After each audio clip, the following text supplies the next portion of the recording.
On a suivi un peu la journée d'hier. Je pense aujourd'hui qu'il y a un partenariat assez avancé entre nos deux pays. Et également, il y a un accord et un protocole d'accord qui ont été signés. Si on pouvait en savoir un petit peu plus.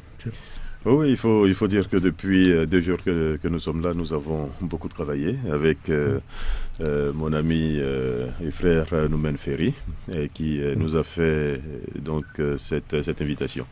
Il y a quelques mois, nous avons reçu une forte délégation tunisienne et nous avons tenu à venir ici vous saluer et nouer le maximum de contacts entre les hommes d'affaires tunisiens et les hommes d'affaires ivoiriens. Et je dois dire que je suis plus que heureux de ce qui a été fait, puisque nous avons pu signer 5 accords et il y en a 2 autres qui vont être signés cet après-midi même.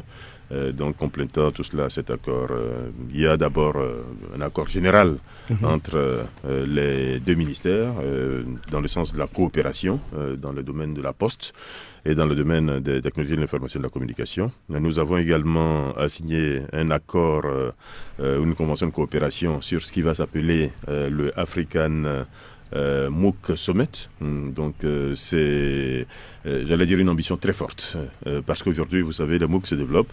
Les MOOC, c'est les Massive Open Online Courses. Donc c'est tous les cours qui sont mis en ligne par les grandes universités dans le monde, Harvard, HEC, MIT, etc., etc. Et malheureusement, nous avons noté que l'Afrique était très absente de ce partage-là. Et nous avons estimé avec M. Ferry qu'il fallait que nous, Africains, nous organisions pour apporter notre part. Et donc nous allons être à l'initiative de ce projet ambitieux africain d'organiser donc les MOOC par région, de façon demain à ce que l'étudiant qui est aux États-Unis, qui est au Canada, ait accès à des ressources pédagogiques fabriquées en Afrique par des Africains.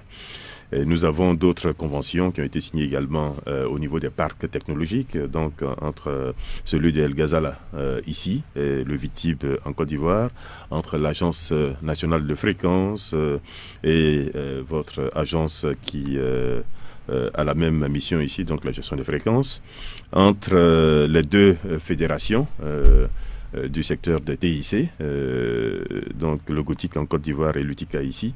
J'avoue, nous ne sommes même pas encore à la fin de notre mission, mais nous sommes déjà très satisfaits de ce qui a été fait.